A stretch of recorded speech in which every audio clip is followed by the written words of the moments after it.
मुझे उस कमरे के बीच में ले गए साहब। जब काशीराम साहब आया करते थे तो इस कमरे में ठहरते थे। इस कमरे को आज हम आपके नाम पर भी आवंटित कर रहे हैं। मैं उस बेड पर नहीं सोया जिस पर साहब काशीराम जी सोते थे।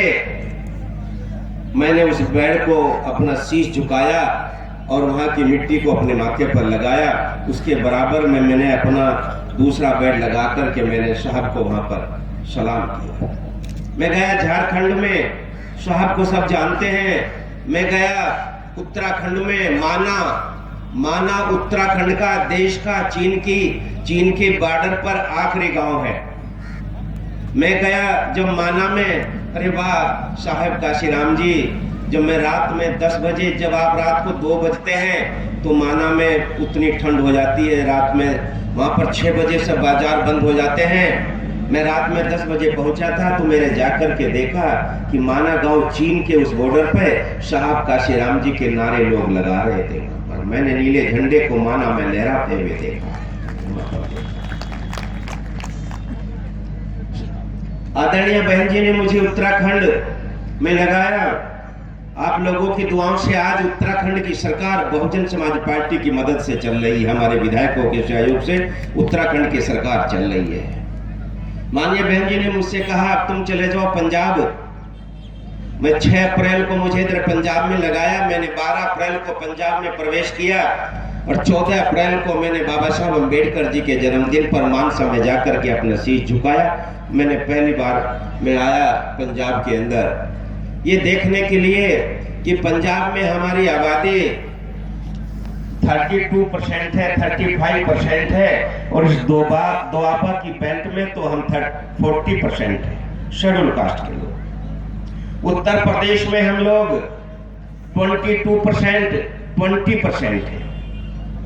फिर हम 20% लोग उत्तर प्रदेश के लोग। हम उत्तर प्रदेश के भाई बहन, हम उत्तर प्रदेश से चलते हैं, अपनी बेटी को साथ लेते हैं, अपनी बीवी को साथ लेते हैं, अपने बच्चों को साथ लेते हैं, अपनी बूढ़ी माँ को साथ लेते हैं, अपने बुजुर्ग को साथ लेते हैं। हम पंजाब के भाइयों बहनों के घरों में आकर के मजदूरी करने का काम करते हैं। हम आपके घरों में काम करते हैं। आप अमीर हैं, हम गरीब हैं। आपकी कोठियां हम यूपी के लोग बनाने का काम करते हैं। आपकी सड़कें हम यूपी के बंदे बनाते हैं। आप बड़े प्यार से हमें भैया कहते हैं। हम भैया आ गए हैं। मैं भैया आया हूँ आप लोगों के बीच में। मैं भैया आया हूँ यूपी से, यूपी दा भैया आपके बीच में आया हूँ। मैं आया हूँ आपके बीच में उस प्रदेश से जिस प्रदेश से भगवान राम का जन्म हुआ, तो उस प्रदेश में गुरु रविदास जी का भी जन्म हुआ। मैं उस प्रदेश से चल करके आया हूँ। मैं उस प्रदेश से चल करके आया हूँ। मैंने इस पंजाब प्रदेश के अंदर गुरु रविदास जी को, इस पूरी खलकत को उनके सामने शीश झुकाते हुए मैंने देखा। मुझे लगा यहाँ पर मेरी बात जरूर बनेगी। यहाँ मेरे लोग रहते हैं, मेरे भाई रहते हैं यहाँ पर।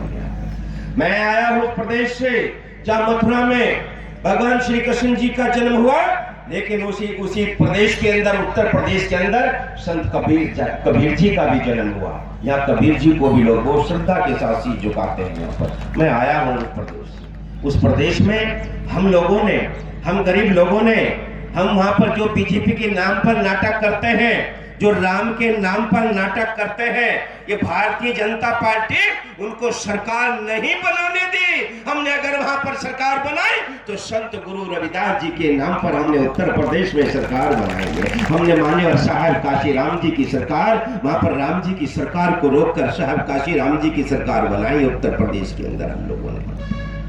फिर हम पंजाब के भाई बहन पंजाब में क्यों सरकार नहीं बना पाते, इस बात को मैं देखने के लिए, ढूंढने के लिए क्या वजह है, आप लोगों के बीच में आया। वजह का पता चला। ये मैं इस बात को मजाक में नहीं कह रहा हूं, सच यही है, सच यही है जो मैं कह रहा हूं। हम पूरे 15 दिन तक, 1 महीने तक, 6 महीने तक बहुत तालियां बजाते हैं, बहुत अच्छा भाषण हुआ, लेकिन चुनाव के आखिरी 5 दिन हमारे, जिसको ये कत्ल की रात कहते हैं, उस कत्ल की रात को हमारा ये कीमत लगा देते हैं। हमारा हश्र ये हो जाता है। हमारी गली में, हमारे मोहल्लों में हमारे कुछ लोग घुस जाते हैं तो हमारे अब हमारे बीच में हैं, अब हमारी बात करेंगे, लेकिन जब चुनाव आ जाएगा वो हमसे बाहर निकल करके उनके साथ उन सेटिंग गेटिंग करने का काम करेंगे, उनके काले नोटों के धन को लेकर हमारी बस्तियों में घुसने का काम करेंगे, हमारी कीमत लगाने का काम करेंगे, और हम अपने उस बेशकीमती वोट को, जिसकी कोई कीमत नहीं है, बड़े आराम से 5 दिन के स्वाद में 5 साल की गुलामी कबूल कर लेंगे हम लोग वहां पर। और ऐसे 70 साल की ये आजादी हमारे लिए गुलाम बन गई है। मेरे नौजवान बच्चों, ये रोटियां तो हम रोज खाते हैं। मेरे नौजवान बच्चों, मेरे बुजुर्गों, मेरे भाइयों, हम सारा काम तो रोज करते हैं, लेकिन साथियों, आज हम आए हैं पंजाब के अंदर सरकार बनाने के लिए। इस कार्यक्रम का नाम रखा है सत्ता प्राप्त करो रैली। इस कार्यक्रम का नाम है सत्ता प्राप्त करो रैली। ये हमने क्यों रखा? क्या कभी आपने सोचा कि इस रैली का नाम रैली क्यों नहीं हुआ? इस रैली का नाम कार्यकर्ता सम्मेलन क्यों नहीं हुआ? इस रैली का नाम हमने सत्ता प्राप्त करो रैली ही क्यों रखा? इसलिए कि कुछ तो जागो। अरे पंछी भी नहीं रहते पराए आशियानों में। मेरे पंजाब के भाइयों बहनों, मैं आप लोगों से ये कहने के लिए आया हूं, इसलिए हमने इस कार्यक्रम का नाम सत्ता प्राप्त करो रैली रखा कि पंछी भी नहीं रहते पराए आशियानों में। अरे आपने तो उम्र गुजार दी किराए के मकानों में। किराए के मकानों में रहने वाले भाइयों बहनों, मैं आपके लिए अपना घर बहुजन समाज पार्टी का नीला झंडा लेकर के आया हूं। मैं आपके लिए साहब काशी राम जी की पहचान, साहब काशी राम जी ने जरूर आपके साथ किसी कॉलेज में प्रवेश किया होगा। साहब काशी राम जी ने जरूर आप किसी भाई के साथ उंगली पकड़ कर के रास्ता सफर तय किया होगा। साहब काशी राम जी जरूर किसी के घर में भतीजा बन करके आए होंगे। साहब काशी राम जी जरूर किसी बहना से अपने हाथ में राखी बंधवाए होंगे। उस प्रदेश में आपने साहब काशी राम जी को क्या दिया? उस प्रदेश में आपने साहब काशी राम जी को जो अटैक हुआ, निश्चित तौर से वो पंजाब के चुनाव के बाद में उन्होंने कहा था मैं लौट करके फिर पंजाब में। क्यों कहा था ऐसा साहब काशी राम? मेरे नौजवान बच्चों, जरा सोचो, पंजाब का ऐसा कौन बड़ा लीडर है जो देश में छा गया हो? पंजाब के लोग पंजाब की सीमा को पार नहीं करते। पंजाब के ये नेता, बड़े बड़े नेता केवल पंजाब की बात करते हैं, लेकिन पंजाब की धरती, पवित्र धरती पर जन्म लेकर मान्यवर काशी राम जी ने कश्मीर से कन्याकुमारी तक बहुजन समाज पार्टी को एक लाइन में राष्ट्रीय पार्टी बनाने का काम किया। मैं आज आया हूं आप लोगों के बीच में चंद बातें करने के लिए। या तो साथियों, हम लोग, मैं इस बात को आप लोगों के बीच में कई बार कह चुका हूं कि हम पंजाब से आते हैं आप लोगों के बीच में मजदूरी करने के लिए। पंजाब से आते हैं आप लोगों के घर में, आपकी कोठियां हम बनाते, आपकी गाड़ी हम चलाते, आपकी खेती हम करते, आपकी कनक हम काटते, आपकी जीरी हम लगाते, आपकी जीरी हम काटते, आपके बच्चों को स्कूल में हम छोड़ करके आते, आपके कपड़े हम धोते। लेकिन आपसे पैसा लेकर जब यूपी का चुनाव होता है, हम यूपी में जाकर सरकार बनाते हैं। पंजाब के भाइयों बहनों, आप क्या बनाते हो? आपने अपना क्या बनाया? कोठियां, बंगला, बिल्डिंग, पर संपत्ति। आपकी सरकार कहां है? क्या ये दलितों को कत्लेआम करने वाली, ये मानसा में एक दलित के बेटे की हत्या करने वाली, उसकी टांग भी बट करके अपने साथ ले गए, वो आपकी सरकार है? वो कांग्रेस पार्टी जिसने 70 साल तक, अरे जिसने बाबा साहब अम्बेडकर जी को नहीं बख्शा, वो क्या आपकी हिमायत है? इसलिए भाइयों बहनों, अब की बार अपनी सरकार बना लो। अपनी सरकार बनाने से आपको क्या लाभ होगा? अपनी सरकार बनाने में आपको क्या फायदा होगा? मैं चंद बातें लेकर के आप लोगों के बीच में आया। हमारी सरकार बनेगी तो हम क्या करेंगे? हमारे क्या एजेंडे हैं? हमने इस पंजाब स्टेट में घूम करके क्या देखा है कि हमारी सरकार बननी क्यों जरूरी है? हमारी सरकार बनने के बाद हमारा सबसे पहला काम होगा, जिसके लिए हमने अभी इशारा किया है, हम यहां पर सबसे पहले इस पंजाब प्रदेश से नशे को समाप्त करने का काम करेंगे। ये हमारा सबसे पहला काम होगा। हम इसी से, जब तक पंजाब के अंदर ये नशा रही, वो पंजाब की चर्चा पूरे देश के अंदर होती थी। ये पंजाब की जवानी और पंजाब की कहानी पूरे देश में बच्चे बुजुर्ग अपने बच्चों को सुनाते थे। जब पंजाब की सीमाओं की रक्षा करते हुए हमारे पाकिस्तान को मुंहतोड़ जवाब देने का काम अगर होता था तो पंजाब की सीमाओं पर होता था। जब पूरा देश पंजाब के नाम पर खुशहाली की नींद सोता था, आतंकवाद सबसे पहले जब पंजाब में प्रवेश हुआ तो पंजाब की बहादुर पुलिस ने, जिसने पूरे देश के अंदर पंजाब की पुलिस को सबसे बहादुर पुलिस के नाम से जाना जाता था, आज वो पंजाब पुलिस का एक पूर्व डीजीपी कहता है, पंजाब पुलिस का एक पूर्व डीजीपी कहते हैं कि पंजाब के अंदर से नशे को समाप्त नहीं किया जा सकता। डीजीपी कह रहे हैं जिस प्रदेश की पुलिस, देश की सबसे मजबूत पुलिस, जिसकी ट्रेनिंग देश में सबसे मजबूत ट्रेनिंग, जिसने आतंकवादियों के छक्के छुड़ाए, जिसको देख करके आतंकवादी गुंडागर्दी करने वाले लोग दुम हिला करके भाग जाते थे, उस पंजाब पुलिस का पूर्व डीजीपी कहता है कि पंजाब के अंदर से नशे को समाप्त नहीं किया जा सकता, क्योंकि पंजाब के नशे के लोगों के संबंध सरकार के साथ है। अगर पुलिस हिम्मत करके किसी को पकड़ती है तो इस सरकार का एक फोन आता है, ये तो साडा बंदा है, इसको छड़ दो, और अगर उसने नहीं छड़ा तो उसका ट्रांसफर करते हैं या उसको सस्पेंड करने का काम करते हैं। पंजाब की पुलिस ने सरेंडर कर दिया है साथियों। पंजाब की वो ताकत, वो जवानी, वो नशे में चूर हो गई है। उसको हम पंजाब के उस खोए हुए गौरव को हम वापस लाने का काम करेंगे। नशे को समाप्त करने का काम बहुजन समाज पार्टी की सरकार इस पंजाब स्टेट के अंदर करने का काम करेगी। हमारा पहला एजेंडा होगा। अभी यहाँ पर बैकवर्ड समाज के और दलित समाज के बेटों की स्कॉलरशिप, यहाँ पर पूरे मोदी सरकार ने 5,000 करोड़ रुपए की स्कॉलर एजुकेशन में बजट में कटौती की है। हम अपने दलित समाज के बेटा बेटी को कहना चाहते हैं कि यहाँ पर जब दलित समाज का बेटा बेटी एडमिशन करने के लिए जाएगा, उसको अपनी स्कॉलरशिप को लेने के लिए लाइन में नहीं लगना पड़ेगा। हम बजट में प्रावधान, बजट में व्यवस्था करेंगे। जब हमारा बेटा बेटी का एडमिशन होगा, उसको स्कॉलरशिप उसके खाते में जब ही जाने का काम हो जाएगा, उसको किसी नेता के चक्कर नहीं लगाने पड़ेंगे। हम ऐसी व्यवस्था करने का काम करेंगे। हम पंजाब के अंदर किसी बेटी की भ्रूण हत्या की, गर्भ के अंदर बेटी को टेस्ट करने के बाद भ्रूण हत्या को हम बिल्कुल रोकने का काम करेंगे। आज पंजाब का रेशो बिगड़ गया है। 800 लड़कों पर यहाँ पर 200, यहाँ पर 1000 लड़कों पर यहाँ पर 200 लड़कियां हैं। 200 का अंतर आ गया है। हमने इसको उत्तर प्रदेश में समाप्त करने का काम किया है। उत्तर प्रदेश के अंदर आदरणीय बहन कुमारी मायावती जी ने कानून रहते हुए एक ऐसी स्कीम लागू कर दी, सावित्रीबाई फुले बालिका आशीर्वाद योजना। ये सावित्रीबाई फुले कौन है? देश की प्रथम महिला शिक्षिका हुई है।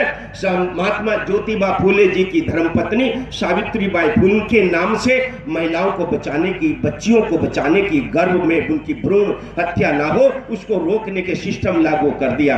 जिस घर के अंदर वाल्मीकि से लगाकर ब्राह्मण तक के जिस परिवार के अंदर पहली बेटी पैदा होगी, उस बेटी को 1,10,000 रुपए की एफडी या क्षेत्र का एसडीएम जाकर करने का काम करेगा। वहां पर उसको, इसलिए उस परिवार को 2 साल के बाद, जब 3 साल के बाद दूसरी बच्ची पैदा होगी, तो उसको भी ये सम्मान मिलने का काम होगा। उत्तर प्रदेश के अंदर कन्या भ्रूण हत्या को समाप्त करने का काम, ये रिकॉर्ड आदरणीय बहन कुमारी मायावती जी को प्राप्त है। हम पंजाब में भी इस स्थिति को, इस योजना को लागू करने का काम करेंगे।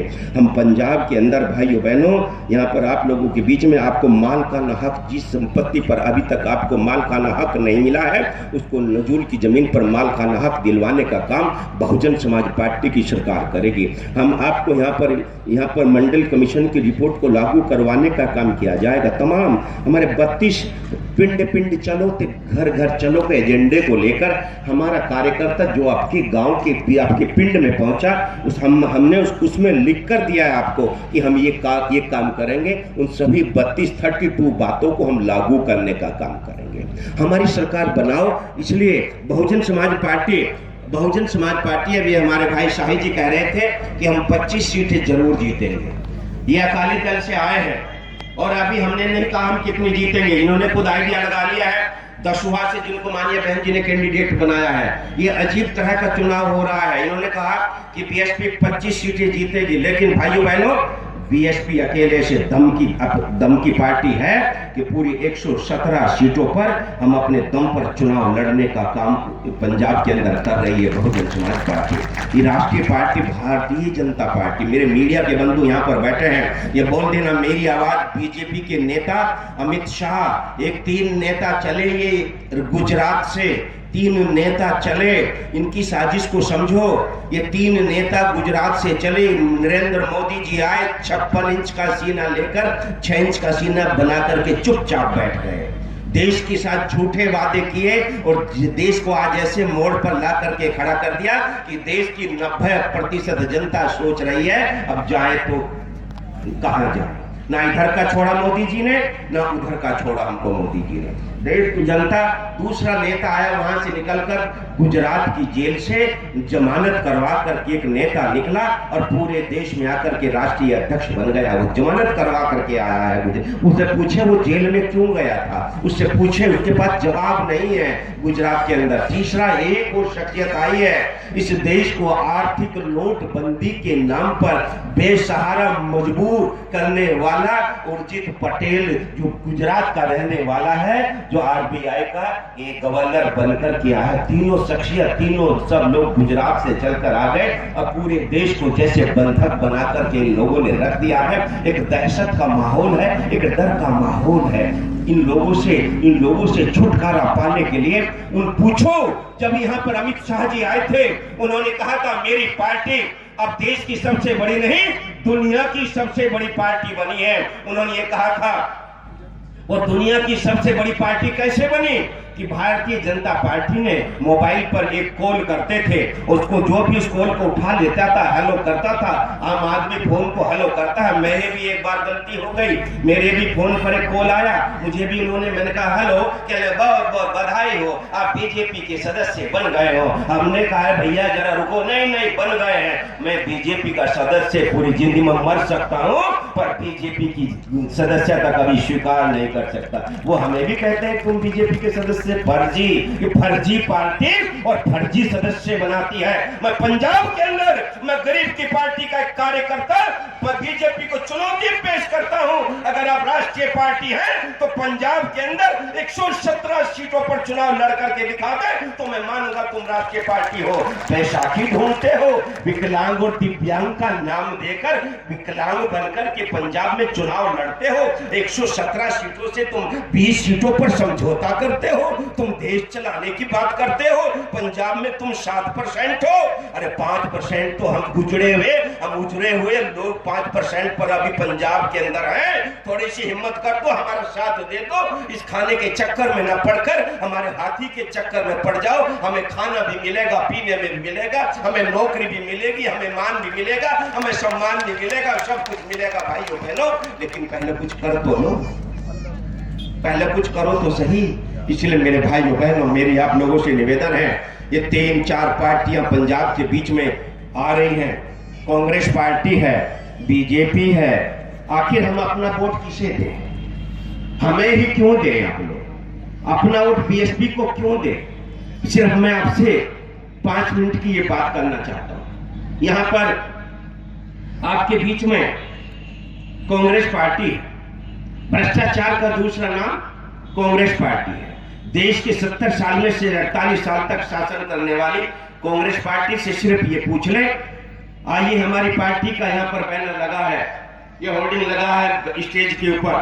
कांग्रेस बहुजन समाज पार्टी को बनाने वाले माननीय काशीराम साहब जी हमारे बैनर पर, बाबा साहब अम्बेडकर हमारे बैनर पर हमेशा लगे रहते हैं। और हम तो अपने कार्यकर्ताओं से ये कहते हैं, यहाँ पर मैंने अपने जिलाध्यक्ष जी से कहा कि हमारे महापुरुषों के सामने आपने हमारे फोटो क्यों लगाए, जबकि हमने दिशा निर्देश जारी कर दिया था कि ऐसा लगाना ये गलत, ये अनुशासनहीनता होगी। इसको ध्यान दें, आज के बाद नहीं लगाएंगे आप लोग। यहाँ पर पोस्टर को लगाने, होर्डिंग को लगाने से पहले उसको जांच करा ले, इसको चेक करा ले हमारे ऑफिस पर। हम महापुरुषों के बराबर के, हम तो उनके पैर की मिट्टी के बराबर भी नहीं है। इसलिए ये इस बात का हम अपने महापुरुषों का सम्मान करते हैं। बहुजन समाज पार्टी के होर्डिंग पर, बहुजन समाज पार्टी के बैनर पर बहुजन समाज पार्टी को बनाने वाले माननीय काशीराम साहब जी का फोटो है।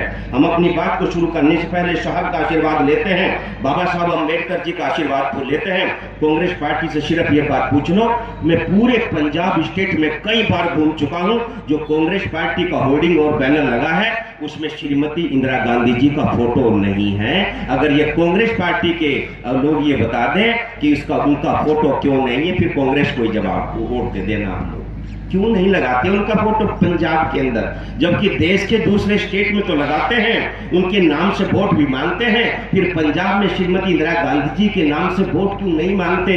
यहाँ पर सिर्फ एक राजा के नाम से कि यहाँ पर पंजाब चौंदा है, अमरिंद कैप्टन दी सरकार, ये पंजाबी में लिखा है, मेरे भाई मुझे बता देते हैं कि पंजाब चौंदा है, कैप्टन दी सरकार। कांग्रेस की क्यों नहीं? क्या कैप्टन कांग्रेस से बड़ा हो गया है क्या? ये बताएं कैप्टन साहब, आप बड़े हैं कि आपकी पार्टी कांग्रेस बड़ी है? उनके पास कोई जवाब नहीं, कोई नीति नहीं है। इसलिए कांग्रेस को बताया भारती जी ने सभी स्टेट से खत्म हो गई है, पंजाब में भी खत्म है, नहीं आएगी, जनता इसको नहीं चुन करके भेजेगी। भारतीय जनता अकाली दल की बात करता, अकाली दल के बारे में सब लोगों ने बताया आपको। आप लोग अकाली दल की सरकार 10 साल से चल रही, सब लोग जानते हैं। सिर्फ ये कहा था कि मैं, बादल भैया ने कहा था कि बूढ़ा हो गया हूँ, बुजुर्ग हो गया हूँ, पता नहीं अगले 5 साल में देखूंगा भी नहीं, मुझे जितवा दो। वो कहते हैं मैंने तीसरी बार भी जितवा दो, 80 जवान हो जाएंगे। वो जवानी के लिए चुनाव लड़ना चाहते हैं, वो जवानी के लिए लोगों से आशीर्वाद मांग रहे हैं। हम आपके मान और सम्मान के लिए आपको कहते हैं बहुजन समाज पार्टी की सरकार बना दो। वो जवानी प्राप्त करने के लिए सरकार बनवाना चाहते हैं, फिर से जिंदा होने के लिए। लेकिन मित्रों, ये गलती मत कर देना, हमें उनके बुढ़ापे से कोई फायदा नहीं हुआ, फिर उनकी जवानी से तो जबरदस्त नुकसान हो जाएगा, उस पर भरोसा नहीं किया जा सकता। अब बीजेपी की हम बात कर लेते हैं। बीजेपी के माननीय प्रधानमंत्री जी ने कहा था, भैया ये क्या कर रहे हो, किसने मंगाई है? ये अध्यक्ष जी कर रहे हो इस काम को, अभी ये रख दो भैया, इसको भी सब डिस्टर्ब करते हो आप। साथियों, भाई और बहनों, अभी भारतीय जनता पार्टी की 2.5 साल पहले माननीय नरेंद्र मोदी जी जनता के बीच में आए थे, और जनता के बीच में आने के बाद में उन्होंने कहा था कि जो देश के प्रधानमंत्री श्री मनमोहन सिंह जी थे, उनको सुनाई कम देता है, वो बोलते कम है, वो देखते भी नहीं, वो कठपुतली उनको बताया। और ये बताया था नरेंद्र मोदी जी को प्रधानमंत्री बना दो, मेरा 56 इंच का सीना है, मुझे जब मैं प्रधानमंत्री बनूंगा तो पाकिस्तान थर थर कांपेगा, जब मैं प्रधानमंत्री बनूंगा तो वहां से दाऊद इब्राहिम का कान पकड़ करके भारत में ले आऊंगा। 2.5 साल गुजर गए, क्या दाऊद इब्राहिम का कान पकड़ करके प्रधानमंत्री जी लाए? अरे आपको जाना था अफगानिस्तान, पहुंच गए पाकिस्तान प्रधानमंत्री जी। अरे आप साड़ी का और वहां से सोल का दोस्ती निभाते हो, और आपके साथ फिर वही पाकिस्तान के नवाज शरीफ, जिनको आप थर थर कांपने की बात करते थे, उस मुट्ठी भर पाकिस्तान ने पठानकोट के अंदर घुस करके हमें ललकारने का काम किया है। तब प्रधानमंत्री जी का वो 56 इंच का सीना कहां गायब हो गया? सर्जिकल स्ट्राइक के नाम पर जनता को इन लोगों ने कहा कि मैंने सर्जिकल स्ट्राइक कर दी है। ये सर्जिकल स्ट्राइक भारतीय सेना का एक हिस्सा है, ये पहले भी देश के अंदर हुई है, लेकिन इसका बखान नहीं हुआ, इस पर चर्चा नहीं हुई। लेकिन जब बीजेपी ने सर्जिकल स्ट्राइक किया तो बड़ा टीवी पर ये मोर्चा जमा करके बैठ गए, सर्जिकल स्ट्राइक, हमने पाकिस्तान को दौड़ाया। लेकिन तब यहाँ पर पाकिस्तान ने जम्मू कश्मीर के अंदर घुसकर हमारे 7 सैनिकों को एक साथ शहीद कर दिया। फिर सर्जिकल स्ट्राइक का नाम लेना इन लोगों ने बंद कर दिया। जवाब नहीं है माननीय प्रधानमंत्री जी के पास। जवाब पूरे देश के, जिनके बच्चे आज फौज में भर्ती हैं, जिनके बच्चे आज सेना में भर्ती हैं, वो दहशत में हैं। कब टीवी पर हमारे बच्चे के शहीद होने की खबर आ जाए। हमारे देश की सेना दुनिया के 3रे नंबर की शक्तिशाली सेना है। हमें अपने देश की सेना की ताकत पर गर्व है, फक्र है, प्राउड है।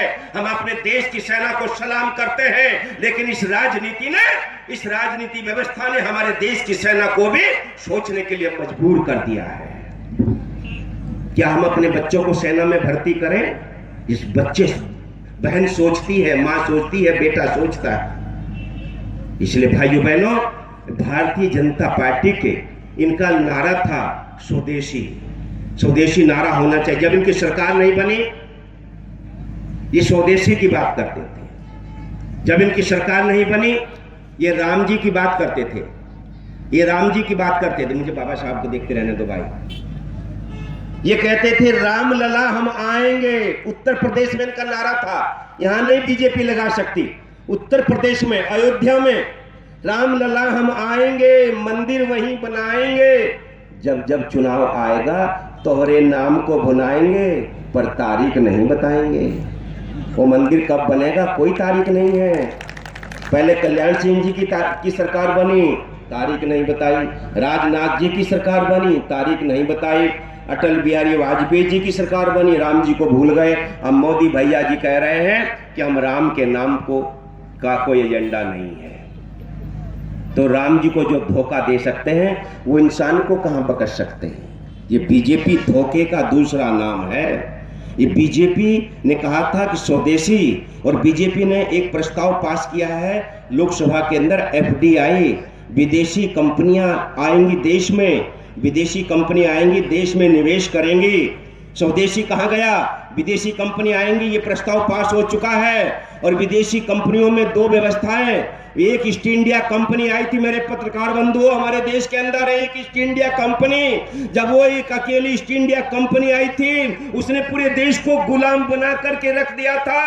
हमारे शहीद भगत सिंह ने अपनी जवानी की कुर्बानी, 20 साल की उम्र में उनको फांसी दी गई थी। उस समय एक ईस्ट इंडिया कंपनी को यहां से भगाने के लिए पूरे देश को लाइन लगा करके कुर्बानियां देनी पड़ी थी। वहां पर याद है कि भूल गए पंजाब के उस बेटे का वो 3 नाम थे यहाँ के, शहीद हमारे राजगुरु सुखदेव, शहीद भगत सिंह। अरे फांसी कल दी जानी थी लेकिन 24 घंटे पहले, 18 घंटे पहले रात को फांसी दे दी गई उनको। और उनके पार्थिव शरीर को यहाँ पर हुसैनी वाला पे मैं गया था उनको शीश झुकाने के लिए, जब मैं आया था पंजाब में, रात को ला करके गलत सलत तरीके से उनका अंतिम संस्कार किया गया है। यहाँ पर वो कुर्बानी हमारे लोगों ने दी है। वो ईस्ट इंडिया कंपनी को भगाने में हमें 100 साल लगे। और अब तो ये बहुत सारी कंपनी आएंगी, और बहुत सारी कंपनियों में भी एक रामदेव जी हैं, मोदी जी के खास।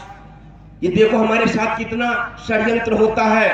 एक रामदेव जी मेरे पड़ोस के हैं, मेरा जिला सहारनपुर है, मैं उत्तराखंड का स्टेट का प्रेसिडेंट रहा हूं 5 साल तक। ये रामदेव जी की पतंजलि वही है। मैंने से इसको फर्श पे से अर्श पर जाते हुए देखा है। झोपड़ी में से मैंने इसका ताजमहल बनते वहां पर देखा है। बहुत बड़ा साम्राज्य स्थापित हो गया है। इसकी रक्षा सुरक्षा में देश के सैनिक लगे हैं, फोर्स लगी है, पूरी व्यवस्था की गई है। ये वही रामदेव है जिसने 2014 के चुनाव में दलितों की बहन बेटियों के ऊपर टिप्पणी की थी, जिसके खिलाफ दिल्ली के अंदर, दिल्ली की कोर्ट में मुकदमा चल रहा है। ये वही रामदेव है, ये वही रामदेव है जो पहले हमको कपालभाति सिखाता था।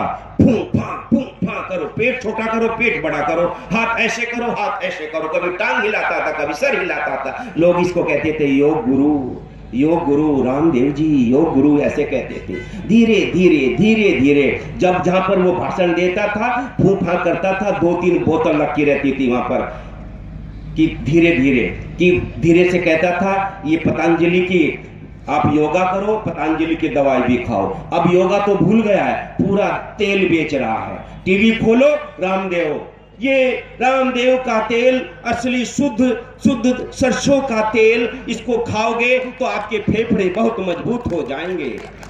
समय समय पर, ये रामदेव जी कहते हैं, ऐसे बोलते हैं वो, समय समय पर इस देश में विदेशी कंपनियों के नकली टूथपेस्ट आते रहे, और नकली टूथपेस्ट से आपके दांतों में लगे हुए जबाड़े, आपके जबाड़े उनसे नकली टूथपेस्ट से जमीन पर गिरते रहे। पतंजलि का टूथपेस्ट इस्तेमाल करो, नीचे पड़े हुए दांत भी आपके लग जाने का काम करेंगे। ये कहते हैं रामदेव जी। और उनकी रक्षा कौन करते हैं? भारत सरकार। वो गए थे काला धन लेने के लिए दिल्ली में, रामलीला के मैदान में, काला धन लाओ। बीजेपी कांग्रेस पार्टी की सरकार थी, काला धन लाओ, काला धन लाओ। जब पुलिस ने पूछा उससे कि जहां तुम बैठ करके धरना दे रहे हो उसका परमिशन दिखाओ, परमिशन थी नहीं। पुलिस ने भगाया तो महिलाओं के कपड़े पहन करके अपनी जान बचाई थी उस रामदेव ने वहां पर। वो हेलीकॉप्टर में महिलाओं के कपड़े पहले पहले बिठा करके देहरादून जोलीग्रांट में छोड़ करके आया था। तमाम ये मीडिया के भाई वो महिलाओं का फिरोक पहनकर जिधर जाता था कैमरे लगते थे, ऐसे कैमरे लगते थे। वो रामदेव जी वो भूल गए काला धन कहां से आना है, वो भूल गए कहां से हम लोगों की रक्षा होनी है। वो केवल अपने प्रोडक्ट बेच रहे हैं, वो उद्योगपति काम कर रहे हैं। इधर हमारा माननीय प्रधानमंत्री जी कहते हैं बेटी बचाओ बेटी पढ़ाओ, लेकिन उत्तर प्रदेश में भारतीय जनता पार्टी के जिस मंच पर परिवर्तन रैली होती है, जहां पर परिवर्तन रैली, जहां पर माननीय प्रधानमंत्री जी भाषण देने के लिए पहुंचते हैं, जहां पर अमित शाह राष्ट्रीय अध्यक्ष, महान राष्ट्रीय अध्यक्ष जहां पर पहुंचते हैं भाषण देने के लिए, बेटी बचाओ बेटी पढ़ाओ का नारा देने वाली है बीजेपी की सरकार उस मंच पर बेटियों को नचाने का काम करती है। पहले वो लड़कियां डांस करती हैं, तब प्रधानमंत्री जी जाकर के भाषण देते हैं। वहां पर वो बेटी बचाओ बेटी नचाओ का काम करने शुरू कर दिया है। उधर रामदेव जी कहते हैं, इधर प्रधानमंत्री जी कहते हैं बेटी पढ़ाओ बेटी बचाओ। उधर रामदेव जी क्या कहते हैं, मोदी जी के मित्र, पुत्र जीवक बट्टी खाओ बेटा ही होगा। ये है सच बात है, ये कोई भाषण नहीं है। रामदेव जी के पुत्र जीवक बट्टी पर हंगामा हुआ था, तब इसने टीवी पर आकर के उसकी सफाई देने का काम किया था। वो अब उसका नाम बदल करके संतान जीवक बट्टी रख दिया है जब उस पर हंगामा हुआ। लेकिन पुत्र के उस पर यह लिखा हुआ था कि पुत्र ही होगा। तो मित्रों, इनके पाखंडियों से, इनके घोंसले से सावधान हो जाओ। आप लोगों से मैं कहना चाहता हूं, यहां पर ये बीजेपी, ये बादल एक धोखा है। हमें धोखे के नाम पर हमें सब्ज बाग दिखा करके अब बीजेपी प्रधानमंत्री आवास योजना के नाम पर फार्म भरवाए जा रहे हैं। 5 करोड़ मकान देंगे, आप फार्म भरो, किसी का नहीं बनेगा। अब तक कितने बनाए हैं जरा बता दो। इसके अलावा मैं अब देख रहा हूं, मेरा कल गन्नौर कॉन्स्टिट्यूंसी में कार्यक्रम था। वहां पर जब मेरे ये रैली चल रही थी तो बराबर में ही एक कांग्रेस पार्टी का ऑफिस था। वहां पर भी 20-30 लोगों की भीड़ लगी थी, खासतौर से हमारी गरीब औरतें थी। वहां पर वो फार्म भर रही थी, पहले फार्म भरती थी, बाद में हमारी रैली में आती थी। हमने पूछा भाई इधर ये भीड़ क्यों लगी है? कहले साहब यहाँ पर मोबाइल देने के और मकान बनाने के फार्म भरे जा रहे हैं। मैं कांग्रेस पार्टी से पूछना चाहता हूं, देश के कभी हमने गाय बछड़े पर मोहर लगाई, कभी 2 बैलों की जोड़ी पर मोहर लगाई। धन्य हो मान्यवर काशीराम साहब, धन्य हो बाबा साहब अम्बेडकर जी। कभी इस देश के अंदर पोस्ट कार्ड पर नेता बनते थे, पोस्ट कार्ड पर। कोई हमसे वोट मांगने के लिए नहीं आता था।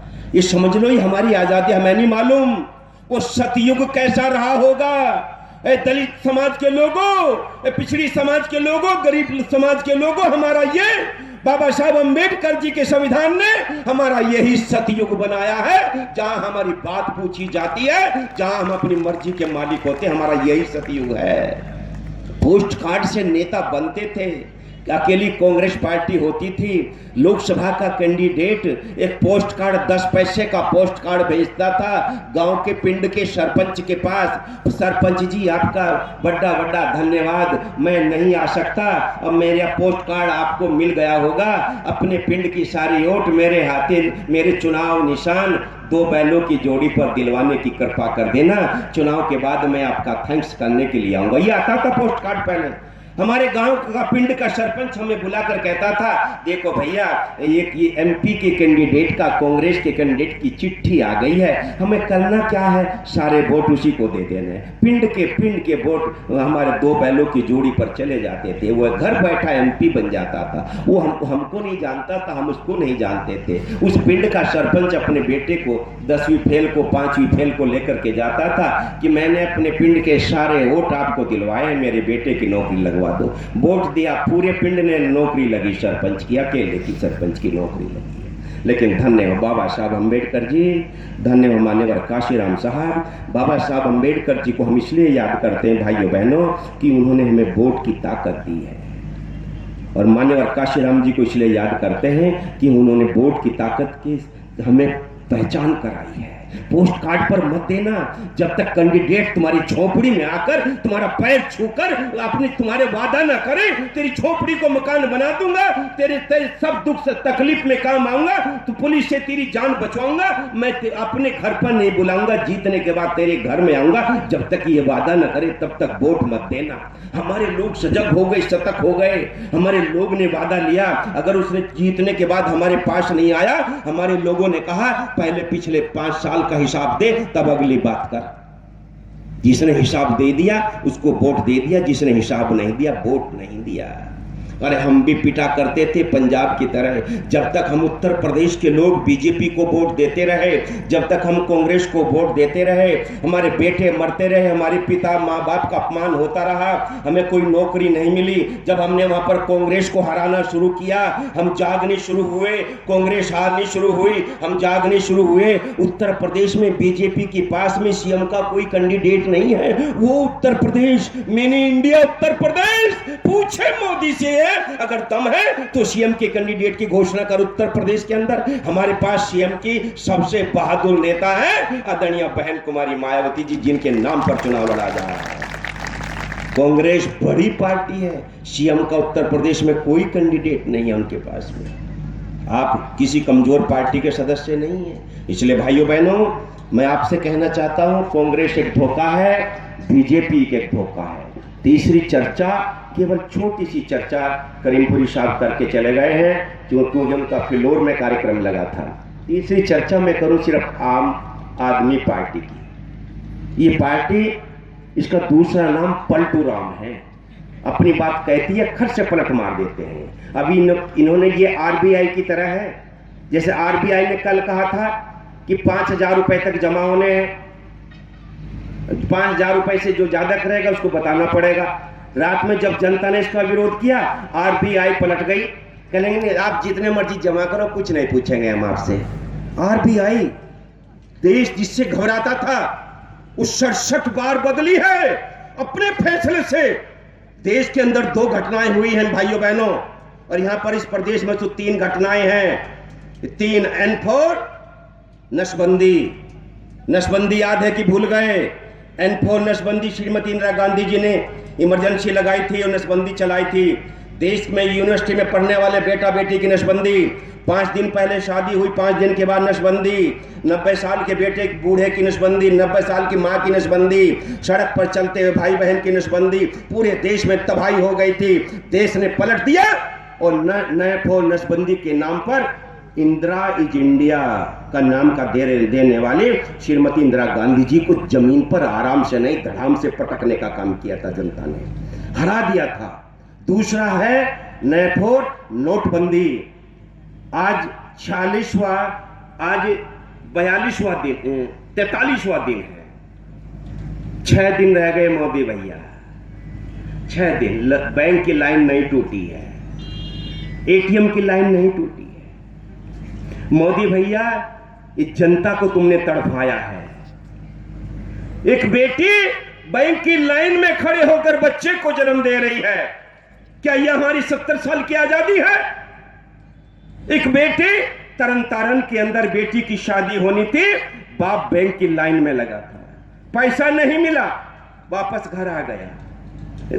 बारात आने में 2 दिन रह गए, फिर बैंक की लाइन में लगा, फिर पैसा नहीं मिला, बैंक के गेट तक पहुंचा, कैश खत्म हो गया, वापस घर चला गया, जाकर अपनी बेटी को गोद में लेकर के बैठ गया, रो पड़ा। मेरी बेटी, एक बाप का सपना होता है जब बेटी जवान होती है तो उसके पीले हाथ हो जाए, बेटी इज्जत के साथ अपने घर चले जाए। सब बाप ये समझते हैं, अपनी जिम्मेदारी समझता है, इसको फर्ज कहता है। जब बेटी विदा होती है तो बाप अपने फर्ज को अदा करता है, खुशी होती है। एक तरफ बेटी के जाने की आंसू आंखों में होती है, लेकिन रात को सुख की नींद सोता है, या वाह गुरु मैंने अपनी बेटी को इज्जत के साथ विदा कर दिया। लेकिन तरन तारण का वो अभागा बाप अपनी बेटी को गोद में लेकर के फपक करके रो पड़ा और ये कहा, मेरी बेटी मुझे माफ कर देना, मेरा तो ये ईमानदारी का धन था, ये काला धन नहीं था, मैं अपने पैसे को भी बैंक से नहीं निकाल पाया। और ये कहते अपनी बेटी की गोद में हार्ट अटैक हो गया और मर गया। मोदी जी, जिस घर से बेटी की डोली उठनी थी, उस घर से बाप की अर्थी उठने का काम किया है। इन 40 दिन के अंदर इस बाप की अर्थी इंतजार देखती रही कि मेरा बेटा आएगा। बाप की लाश, बाप की डेड बॉडी घर के आंगन में तड़पती रही, और बेटा बैंक से 2000 रुपए निकालने के कफन लाऊंगा, लकड़ी लाऊंगा, सामान लाऊंगा, बैंक की लाइन में लगा रहा। पति की डेड बॉडी अस्पताल में इंतजार देख रही है, और पत्नी सुनार के यहां पर मंगलसूत्र बेच रही है। जहानाबाद के अंदर, ये हमारी आजादी है क्या? ये बिहार में जहानाबाद जिला है। जहानाबाद के अंदर ये मानवता क्या है? क्या हमारा गरीब होना अभिशाप है क्या? अरे ये तो चौथा स्तंभ है मीडिया का। अगर ये ना होता तब हमारा क्या हाल होता? जहानाबाद बिहार का जिला है। एक पति अपनी पत्नी का इलाज करने के लिए अस्पताल में अपनी पत्नी को ले जाता है। इलाज के दौरान वो मर जाती है। 50 किलोमीटर दूर उसका गांव होता है। वो अपनी कहता है मुझे एम्बुलेंस दे दो, मैं अपनी डेड बॉडी को लेकर के चला जाऊंगा। गरीब होने के नाते नहीं दी। 50 किलोमीटर दूर तक कैसे डेड बॉडी को ले जाए? हाथ में पैसा नहीं था। उसकी 15 साल की बेटी अपनी माँ के पुराने कपड़ों को थैले में बांधती है, और पति अपनी पत्नी की लाश को कपड़े में बांधकर कंधे पर लादकर पैदल चलता है बाहर हिंदुस्तान। इस पर्वत का सीना चीर करके नदियां हम निकालते हैं। इन पर्वतों का सीना चीर करके सड़कें हम बनाते हैं। इस देश में हमें मरने के बाद में भी सम्मान नहीं प्राप्त होता है। जब उसने 15 किलोमीटर का सफर तय कर लिया, बेटी आंसू बहाती हुई जा रही थी और पति के कंधे पर डेड बॉडी जा रही थी। दुनिया देख रही थी। मीडिया के लोगों को जब पता चला, उसको फोटो खींच करके जब उन्होंने नीतीश को इसके बारे में बताया, तब कहीं जाकर के वहां पर उसकी व्यवस्था हुई। क्या ये व्यवस्था है क्या?